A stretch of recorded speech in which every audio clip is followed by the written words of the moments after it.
Ciao ragazzi, oggi vogliamo capire per sempre la regola o metodo di Ruffini, una tecnica utilizzata per la scomposizione dei polinomi.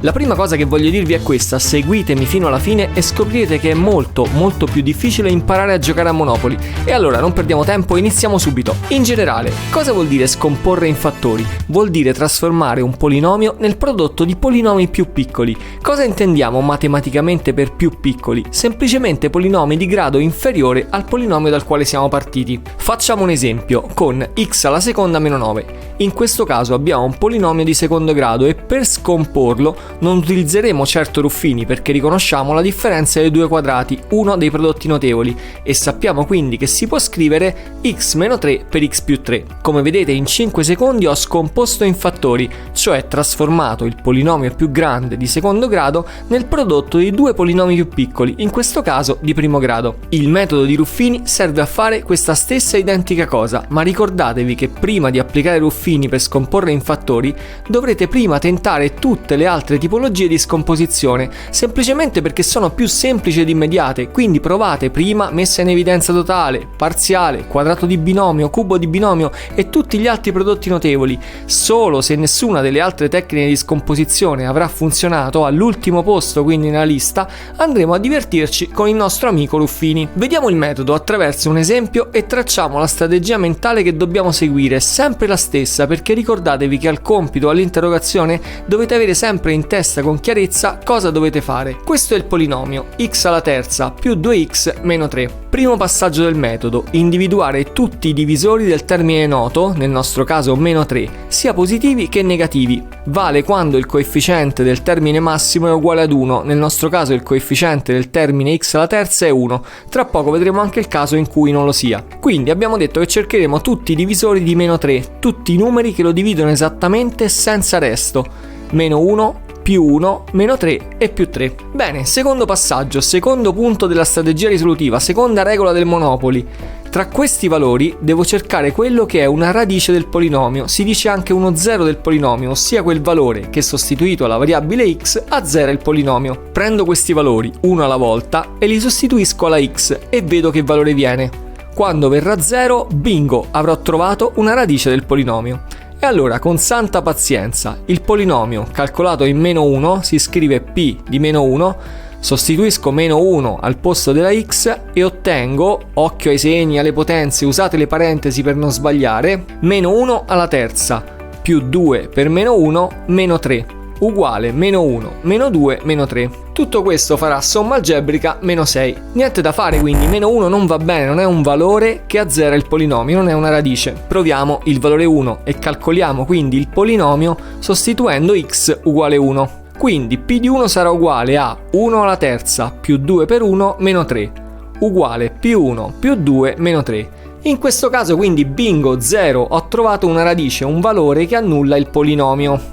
Quindi riassumiamo, abbiamo fatto due cose semplicissime: abbiamo trovato i divisori del termine noto e abbiamo cercato tra questi il valore che annulla il polinomio. Oh, ok. Con questi due passaggi e grazie al teorema di Ruffini, ora prendetelo per buono, poi lo vedremo in un altro video, ho trovato il primo pezzetto della mia scomposizione, perché potrò scrivere, visto che una radice è 1, che il polinomio iniziale di terzo grado sarà uguale a x-1, un polinomio di primo grado legato proprio alla radice, per qualcosa che sarà un polinomio di secondo grado, per ora misterioso. E allora, terzo punto della strategia risolutiva, applichiamo la regola di Ruffini e costruiamo la famosa tabella. Allora, io vi consiglio di scrivere il polinomio iniziale qui in alto, ordinato dal termine di grado più alto al grado più basso. E vediamo come si compila la tabella. In alto dobbiamo mettere i coefficienti di tutti i termini del polinomio ordinati, con l'unica attenzione di inserire 0 se un termine è mancante. Quindi iniziamo. Coefficiente del termine di grado massimo, x alla terza, è 1 e lo scrivo qui. Allora, il termine di secondo grado invece nel mio polinomio non c'è, vedete che qui ho scritto più 0x quadro perché il mio polinomio iniziale era x alla terza più 2x meno 3. In questo caso quindi come coefficiente del termine di secondo grado inserirò 0. Proseguiamo, coefficiente del termine di grado 1 di primo grado inserisco 2 e il termine noto invece lo metto qui dopo questa riga verticale e quindi scrivo meno 3. In questo posticino qui a sinistra devo invece inserire semplicemente la radice che ho trovato, nel mio caso era 1 e quindi lo schiaffiamo qui. E ora calcoliamo questa tabella con un procedimento davvero semplice, come vi dicevo più facile del Monopoli, siamo più a livello di battaglia navale.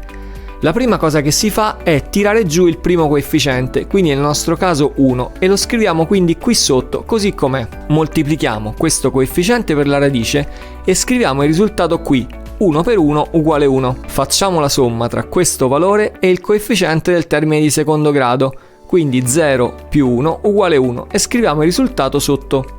Questo giochino lo ripetiamo fino a quando non finiscono i termini.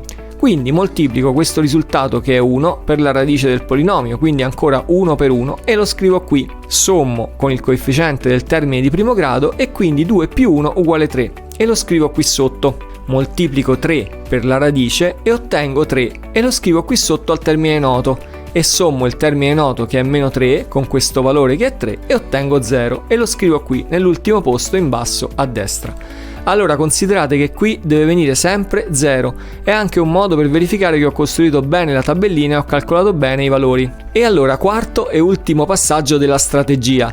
Ora, cosa ci faccio con questi numeri sull'ultima riga? Abbiamo detto che io voglio il mio polinomio misterioso, voglio il pezzo che manca, la mia scomposizione. Allora, i numeri ottenuti nell'ultima riga della tabella di Ruffini rappresentano proprio i coefficienti dei termini di questo polinomio.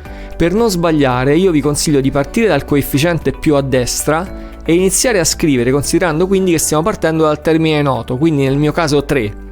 Poi continuo a scrivere il termine di primo grado, quindi prendo il coefficiente 1 e scriverò quindi 1 per x, quindi x, e continuo con il termine di secondo grado con coefficiente 1 e quindi x alla seconda.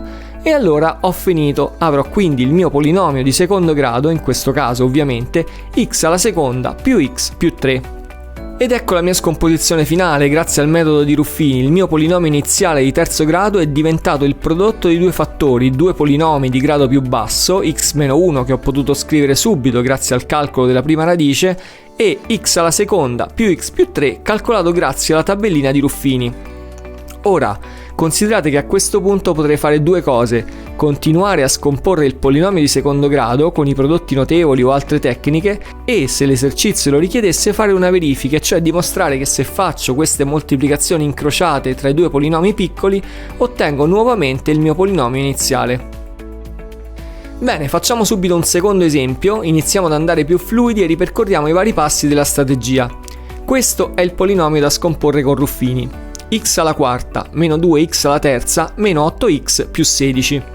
E allora iniziamo. Primo passo della strategia: visto che il coefficiente del termine di grado massimo è 1, posso semplicemente cercare le radici tra i divisori del termine noto. I divisori di 16 sono, ricordatelo sempre, sia positivi che negativi, più o meno 1, più o meno 2, più o meno 4, più o meno 8 e più o meno 16. Quindi tutti i numeri che dividono 16 senza resto. E allora via, secondo passaggio della strategia, santa pazienza. Cerchiamo tra questi valori quello che azzera il polinomio e calcoliamo quindi il valore del polinomio sostituendo x uguale 1 e otteniamo p calcolato in 1, quindi il polinomio calcolato in 1 sarà uguale ad 1 alla quarta meno 2 per 1 alla terza meno 8 per 1 più 16. Risultato più 7, quindi niente, buttiamo via tutto, 1 non è uno 0, una radice è una soluzione e proviamo p di meno 1. Niente, anche in questo caso buttiamo tutto. Ma quando le forze iniziano a mancarci, abbiamo quasi perso la speranza, siamo stanchi e affranti, proviamo 2. E finalmente, bingo, con 2 viene 0, ho trovato la radice. E allora, teorema di Ruffini, posso scrivere il mio primo pezzetto della scomposizione, x-2. Ho sostituito la a con il 2, la radice appena trovata. Terzo passaggio della strategia, tabella di Ruffini, battaglia navale, fatela spaziosa, un polinomio di quarto grado, quindi 4 coefficienti più il termine noto. Inseriamo i coefficienti dei termini nella prima riga. Coefficiente di quarto grado 1, coefficiente di terzo grado meno 2, termine di secondo grado assente, quindi inserisco come coefficiente 0, primo grado meno 8 e termine noto 16. Cosa mi manca? La radice, il mio bel 2 che mi ha dato tanta soddisfazione, amore mio vieni qua, e lo mettiamo al posto suo qui a sinistra. E allora via, sempre più veloci, tiro giù il primo, moltiplico per 2, ottengo 2 per 1 2 e lo scrivo qui. Faccio la somma, meno 2 più 2 0. Moltiplico per 2 questo 0, ottengo 0 ovviamente e lo scrivo qui. 0 più 0, facile, fa 0. Moltiplico per 2 ancora 0 e lo scrivo qui. Meno 8 più 0, meno 8. Lo moltiplico per 2, meno 16 e lo scrivo qui. Come ci siamo detti, più 16 e meno 16 deve fare 0. Non ci sono alternative, altrimenti ho sbagliato qualche calcolo. E allora ho quasi finito, quarto e ultimo passaggio della strategia alla ricerca del polinomio misterioso, ma ormai non più tanto misterioso visto che ho i suoi coefficienti ordinati dal termine noto a salire, eccoli qui, tutti sull'ultima riga del signor Ruffini.